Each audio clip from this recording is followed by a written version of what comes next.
Imaginez-vous pris au piège dans l'une des régions les plus hostiles de la planète. Pas de contact avec le monde extérieur, des températures glaciales, la faim qui vous ronge et une seule question qui vous revient sans cesse en tête.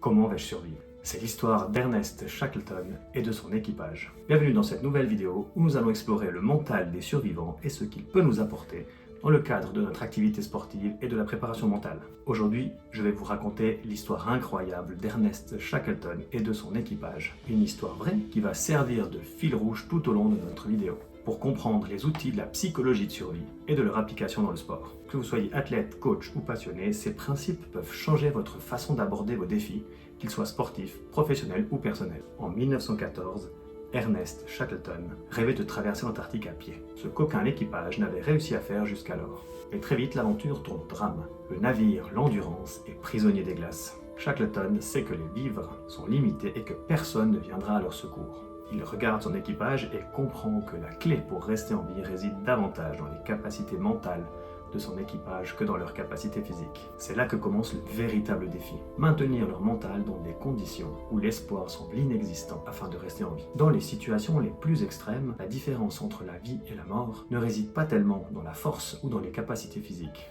Elle réside ici. La psychologie de survie explore les mécanismes cognitifs, émotionnels et comportementaux que les individus mettent en place pour surmonter les situations où leur vie est en véritable danger. Selon Lawrence Gonzales, écrivain et journaliste américain, réputé pour ses travaux en lien avec la survie et notamment auteur de Deep Survival, il écrit notamment « Survivre, c'est être en mesure de penser clairement lorsque tout va mal. C'est transformer la peur en outil plutôt qu'en une prison. » La peur et le stress, on le sait, activent le système nerveux sympathique, provoquant un afflux de cortisol et d'adrénaline. Si cette réaction est naturelle et utile dans les premières secondes, augmentation de l'énergie, vigilance accrue, une activation prolongée bloque ses capacités cognitives et augmente le risque de mauvaise prise de décision. Dans une situation de survie, paniquer tue. Shackleton, face à la perte de son navire, a dit à ses hommes « Nous n'allons pas traverser l'Antarctique, mais nous allons survivre ensemble. » Il a transformé la panique en un objectif clair. Les 27 hommes de l'équipage sont isolés dans l'un des endroits les plus hostiles du monde, à des milliers de kilomètres de toute civilisation, sans espoir d'être secourus. Le froid mordant, la faim et le désespoir menacent de briser le moral de l'équipage. À ce moment critique,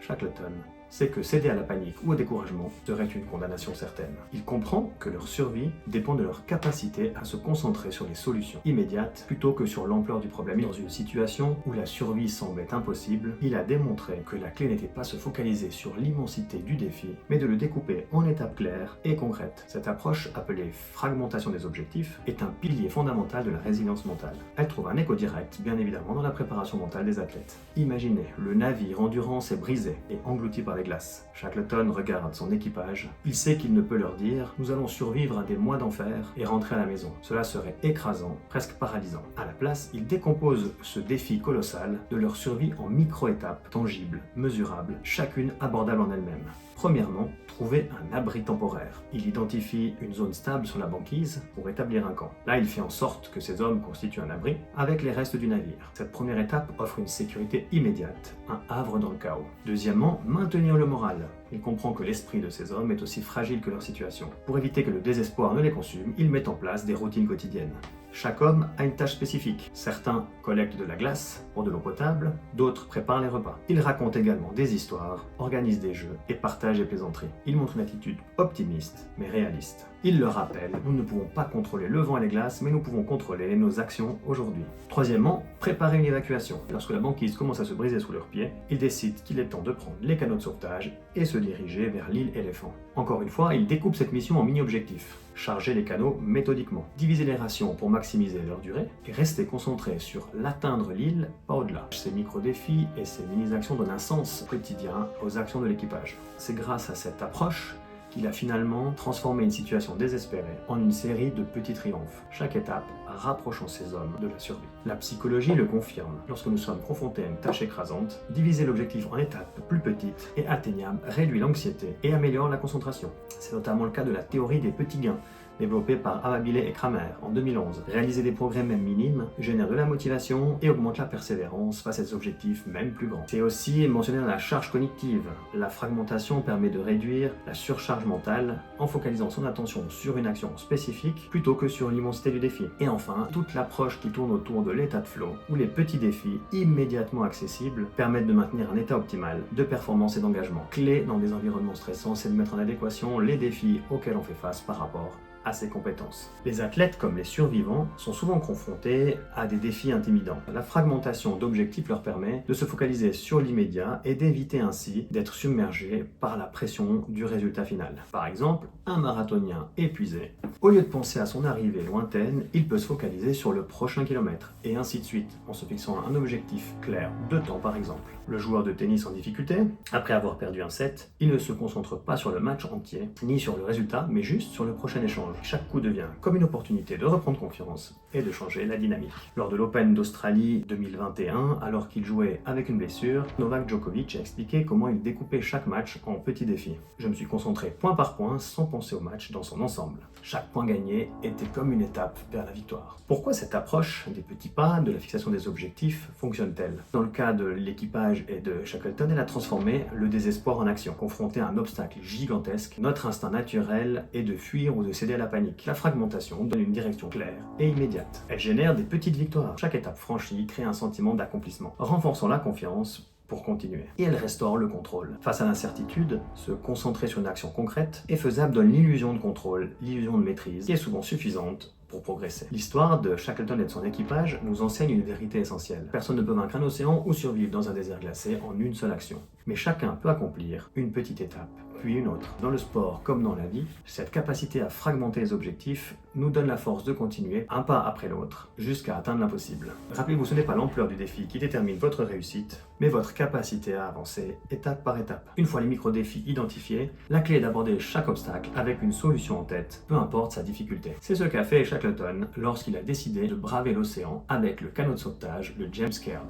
Dans les situations les plus désespérées, il y a ceux qui se figent face à l'ampleur des défis et ceux qui agissent même avec des moyens limités. Ernest Shackleton, confronté à l'inimaginable, a choisi l'action. Cette capacité à aborder une mentalité orientée solution, à voir les opportunités plutôt que les obstacles, est ce qui distingue les survivants, les champions, des autres. Lorsqu'avec son équipage il atteint l'île Éléphant, il devient rapidement évident qu'ils ne peuvent pas survivre là indéfiniment. L'île est éloignée de tout passage maritime et aucun navire ne viendra les secourir. Il sait qu'il ne peut se contenter d'attendre une aide hypothétique. Il prend alors une décision extraordinaire. Traverser 1500 km dans un canot de fortune, le James Caird, pour atteindre la Géorgie du Sud, où il espère trouver de l'aide auprès d'une station baleinière. Avant d'agir, il procède de manière méthodique. Premièrement, il évalue les options disponibles. Rester sur l'île ou attendre un éventuel sauvetage. Envoyer une petite équipe sur un canot pour aller chercher de l'aide, se diviser pour augmenter les chances de succès, et il opte finalement pour une solution plus risquée, mais avec plus de potentiel de succès. Deuxièmement, il prépare méticuleusement l'expédition. Il choisit les 5 hommes les plus solides physiquement et mentalement pour l'accompagner. Il renforce le canot de sauvetage en utilisant des matériaux disponibles pour le rendre apte à affronter les vagues gigantesques et les vents glacés de l'Atlantique Sud.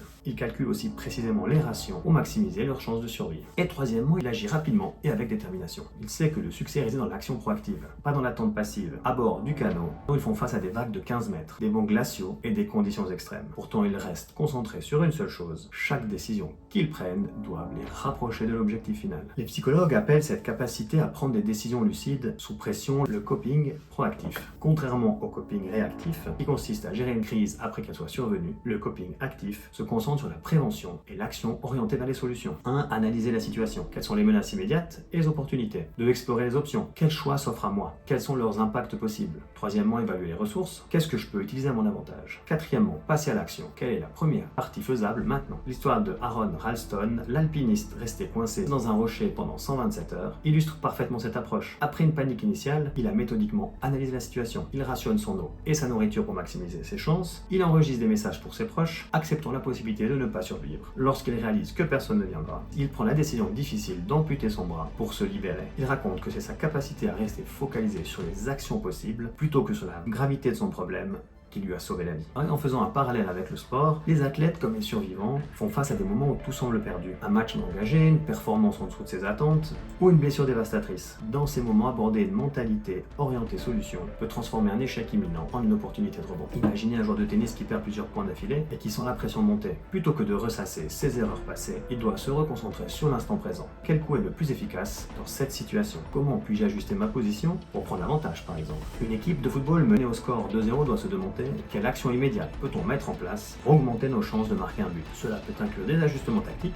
ou des décisions émotionnelles, s'encourager par exemple. Ou alors encore en cas de blessure, lorsqu'un athlète se blesse gravement, une mentalité orientée solution consiste à transformer la frustration en opportunité. Par exemple, un joueur de basket qui ne veut pas courir peut se concentrer sur le tir en suspension pour renforcer ses compétences durant sa période de blessure. Les outils pratiques en lien avec cette mentalité orientée solution peuvent être la pratique de la réévaluation cognitive. Selon les recherches en psychologie, la réévaluation cognitive consiste à reformuler une situation négative en opportunité. Faites-le, identifiez un obstacle ou un échec récent. Notez 3 opportunités qu'il a créées. Par exemple, cette blessure me donne le temps pour travailler ma technique de lancer. Ou alors utilisez la méthode STOP. Stop, Think, Option, Proceed. Développée pour les situations stressantes, cette méthode vous aide à garantir à agir rapidement tout en maintenant une clarté mentale. Ou alors, utilisez l'auto-évaluation post-crise. Après un événement stressant, prenez le temps de réfléchir. Qu'est-ce qui a bien fonctionné et qu'est-ce que je ferai différemment la prochaine fois? Voilà, ces quelques questions et ces quelques exercices vous permettront de garder en tête une mentalité orientée sur les objectifs et sur les solutions. L'histoire de Shackleton nous rappelle qu'attendre passivement face à l'adversité n'est pas une solution, une stratégie viable en soi. Il a démontré que chaque défi peut être abordé avec une analyse ciblée, des décisions astucieuses et audacieuses et une action immédiate. Que vous soyez un athlète, un étudiant ou un professionnel confronté à un défi de taille, rappelez-vous cette question clé. Quelles sont les options possible et laquelle a le plus de chances de succès. Agissez, expérimentez et apprenez. Chaque pas, en avant même minuscule, est un pas de plus vers votre objectif. Comme Shackleton, transformez l'adversité en un tremplin. Adoptez une mentalité orientée solution et vous serez surpris de tout ce que vous pouvez accomplir. Un autre point sur lequel on peut s'appuyer, c'est le focus sur ce qui est dans notre contrôle. Agir où cela compte vraiment. Face à l'adversité, il est naturel d'avoir un sentiment d'impuissance. Le cerveau humain confronté à l'incertitude a tendance à se perdre dans des « et si » paralysants. Et si on ne survit pas? Et si personne ne nous trouve? Pour Ernest Shackleton et son équipage, ces pensées auraient été mortelles. Leur survie dépendait de leur capacité à se concentrer uniquement sur ce qu'ils pouvaient contrôler. Lorsque l'Endurance s'est écrasé par les glaces et sombre dans les eaux glaciales de l'Antarctique, Shackleton se retrouve face à un choix. Se lamenter de la perte irréparable du navire ou se recentrer sur l'essentiel, la survie immédiate de ses hommes. Il rassemble son équipage et leur communique une vérité fondamentale. Nous avons perdu le navire, mais nous n'avons pas perdu notre esprit et ni nos capacités à agir. Il leur rappelle que l'important est de se concentrer sur leurs efforts et les actions concrètes qu'ils maîtrisent. Comme par exemple, conserver l'énergie nécessaire, rationner les provisions pour durer, protéger leur santé physique, construire des abris pour se protéger du froid mordant, ou alors maintenir un moral solide, structurer ses journées pour éviter que l'ennui et le désespoir ne prennent le dessus. C'est dans cet esprit que Shackleton a établi cette routine stricte, confier des responsabilités à chacun des membres de l'équipage et décide de déplacer les hommes vers un nouvel objectif, tangible quand il a décidé d'atteindre l'île Éléphant en canot. Le concept central derrière cette approche est tiré du cercle d'influence popularisé par Stephen Covey dans les 7 habitudes de ceux qui réalisent tout ce qu'ils entreprennent. Premièrement, il y a le cercle des préoccupations, tout ce qui nous inquiète ou nous effraie. Le temps, la météo, l'absence de secours, la perte du navire dans leur cas. Et 2, il y a le cercle d'influence. C'est sur quoi nous pouvons avoir un contrôle direct. Gérer les provisions, prendre des décisions stratégiques, rester en bonne santé mentale et physique. Les individus résilients vont se concentrer sur le cercle d'influence et non pas sur le cercle de préoccupation, car c'est là que leurs actions ont un impact. Les chercheurs en psychologie du stress, comme Lazarus et Folkman, confirment que se concentrer sur ce que l'on peut contrôler réduit l'anxiété et améliore les performances. Pour faire un parallèle avec le sport, les athlètes comme les survivants font souvent face à des circonstances qu'ils ne maîtrisent pas. Conditions météo défavorables, blessures inattendues, erreurs d'arbitrage. Dans ces moments, se lamenter sur ce qui échappe au contrôle n'apporte rien, alors que se recentrer sur l'essentiel permet de reprendre la main. Exemple d'application.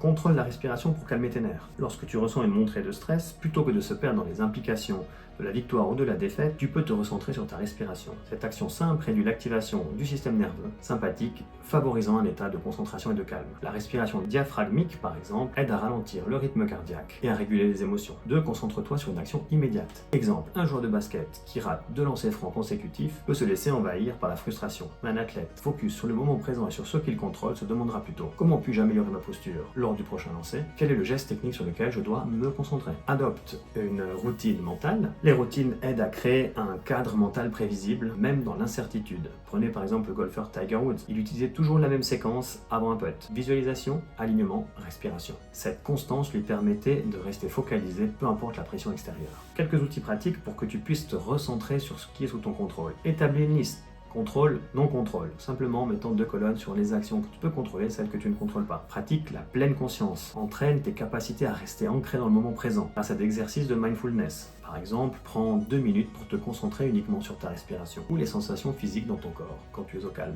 Dès qu'une pensée parasite apparaît, ramène ton attention sur ta respiration ou sur les sensations de ton corps. Implémente une routine de reset mental. Les routines de reset mental sont là pour effacer mentalement une erreur ou une distraction. Par exemple, Novak Djokovic, après une faute, tape légèrement ses chaussures avec sa raquette. Ce geste symbolique l'aide à laisser l'erreur derrière lui et à se recentrer. Crée ton propre rituel. Ça peut être un geste physique ou alors simplement une phrase clé. Sur l'île éléphant, Shackleton aurait pu s'effondrer sous le poids de ses responsabilités ou se perdre dans les hypothèses angoissantes. Et si le James Caird chavire? Et si nous ne trouvons pas d'aide? Mais il a choisi une autre voie, celle de la maîtrise. Il a montré à son équipage que même dans un environnement hostile, il avait toujours un pouvoir d'action. Nous ne contrôlons pas les tempêtes, mais nous pouvons apprendre à naviguer. Alors faites comme Shackleton, restez concentré sur ce que vous contrôlez. Dans l'incertitude, chaque petite action compte. Restez maître de votre présent et vous trouverez toujours un moyen de progresser.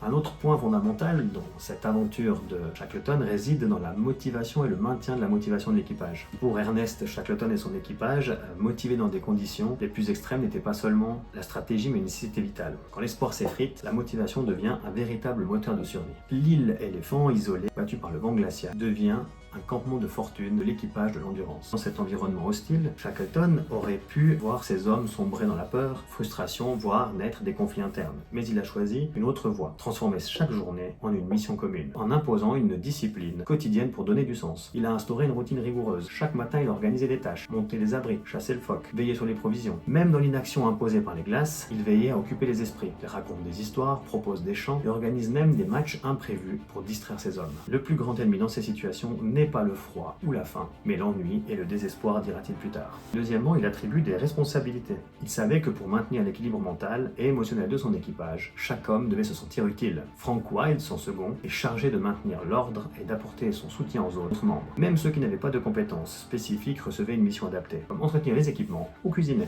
Chacun avait un rôle avec une valeur symbolique. Vous êtes indispensable à la survie du collectif, c'est ça le message qui est passé. Et avoir une communication honnête et inspirante. Il ne cachait pas la gravité de la situation, mais il évitait le catastrophisme. Il répétait que chaque jour passé ensemble était une victoire et que l'objectif restait toujours atteignable. Sa présence constante et ses mots choisis faisaient de lui l'un des piliers pour ses hommes. Les chercheurs en psychologie, comme Kurt Lewin, ont démontré que le groupe peut fonctionner comme un levier émotionnel puissant. Un leader capable de mobiliser son équipe autour d'un objectif commun peut non seulement prévenir les conflits internes, mais aussi augmenter les performances collectives face à l'adversité. Non seulement en créant un sentiment d'appartenance, mais aussi en donnant du sens, et on l'a vu, à l'action. Dans le sport, la dynamique de groupe est aussi cruciale que le talent individuel. Les entraîneurs et capitaines jouent un rôle fondamental pour maintenir l'énergie collective. Une équipe bien motivée peut surmonter les obstacles bien plus grands qu'une somme d'individus isolés. Le bon exemple est l'équipe de rugby lors de la Coupe du Monde 2023, où leur coach, Clive Woodward, a instauré une mentalité collective en répétant « Nous gagnons » ou « Perdons ensemble », c'était leur leitmotiv. Pour maintenir la motivation dans une équipe sportive, il convient premièrement de fixer des objectifs collectifs et individuels. Les entraîneurs doivent se rappeler constamment l'objectif principal de l'équipe, gagner un championnat, se qualifier pour un tournoi, tout en soulignant l'importance des contributions individuelles, par exemple en organisant des réunions pour que chaque joueur identifie son rôle et son soutien à l'objectif global. Il convient aussi de créer des rituels. Les routines partagées renforcent l'identité collective et diminuent le stress pré-compétition. Le bon exemple, dans le rugby avec les All Blacks et leur fameux haka. Faire des exercices pratiques. Travailler avec votre équipe pour développer un rituel unique. Un cri de guerre, une chanson, avant les compétitions par exemple, et encourager les interactions positives entre les membres de l'équipe. Par exemple, Shackleton veille à ce que ses hommes se soutiennent mutuellement. Dans une équipe sportive, cela peut se traduire par une activité de cohésion, team building, mais aussi par la valorisation des contributions de chacun. Organisez donc des moments où les équipiers se complimentent sur leurs efforts, que ce soit à l'entraînement ou après match. Après 16 jours d'une traversée épique, En mer, Shackleton et ses 5 hommes atteignent enfin la Géorgie du Sud. Mais le soulagement est de courte durée. Ils découvrent qu'ils ont accosté du mauvais côté de l'île. Entre eux et la station baleinière, il y a une barrière infranchissable de montagnes glacées, de vallées profondes et de pics acérés. Aucune carte ne peut les guider. Ces montagnes n'ont jamais été explorées par l'homme. Les aléas du temps ne jouent d'ailleurs pas en leur faveur. L'hiver antarctique menace de rendre tout déplacement impossible. C'est là qu'il fait encore preuve d'un leadership extraordinaire.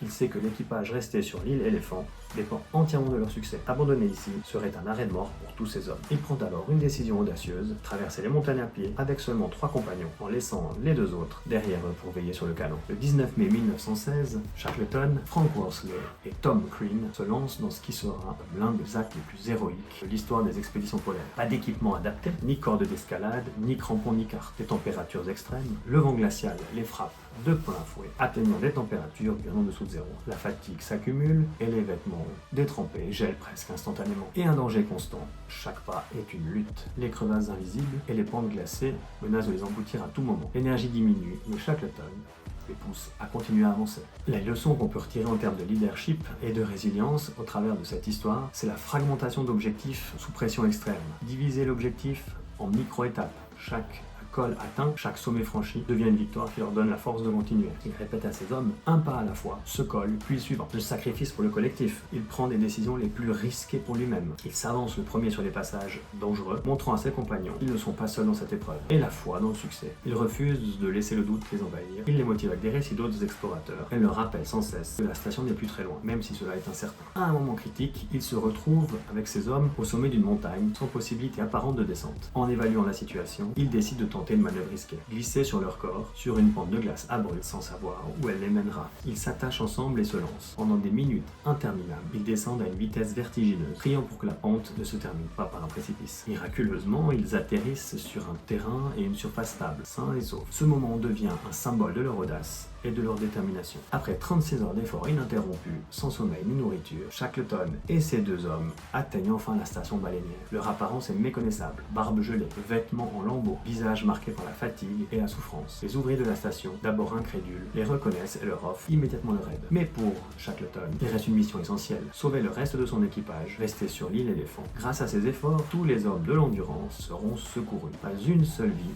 n'ayant été perdue. L'histoire de Shackleton et de son équipage est une ode à la résilience humaine, au courage et au leadership. Il a prouvé que même face à l'impossible, à la combinaison d'esprit clair, d'une action méthodique et d'une dynamique collective, peuvent transformer l'échec en victoire. Dans la survie comme dans le sport, le succès repose bien souvent sur l'énergie du collectif. Cultivez la confiance, l'unité et la motivation. Et vous découvrirez qu'un groupe soudé peut accomplir l'impossible. Découpez les défis pour les rendre gérables, adoptez une mentalité orientée solution pour transformer les obstacles en opportunités, se concentrer sur ce qui est sous notre contrôle et agir avec calme. Et enfin maintenir la motivation collective, car nous sommes plus forts ensemble. Chaque défi, aussi immense soit-il, peut être surmonté avec la bonne approche. Rappelez-vous cette phrase inspirante d'Ernest Shackleton. Les difficultés ne sont que des étapes sur le chemin du progrès. S'il a pu sauvegarder son équipage, imaginez ce que vous pouvez accomplir avec un état d'esprit similaire dans votre propre vie. Que ce soit sur les terrains de sport, dans votre carrière ou en traversant des moments difficiles, adoptez le mental des survivants et vous serez étonné de vos capacités à triompher. Prenez un instant pour réfléchir. Quel est le plus grand défi que vous affrontez actuellement? Imaginez comment vous pourriez le découper, identifier ce que vous contrôlez et adopter une action immédiate. Vous serez surpris des solutions qui émergent avec cet état d'esprit. Merci d'avoir regardé cette vidéo. Si cette histoire vous a inspiré, partagez-la, commentez vos propres défis et rappelez-vous, le véritable héros, c'est celui qui ne renonce jamais. N'hésitez pas à vous abonner et à activer la cloche pour davantage d'histoires inspirantes, de partage d'expériences ou de partage d'outils pratiques en préparation mentale. Et à bientôt pour une prochaine vidéo.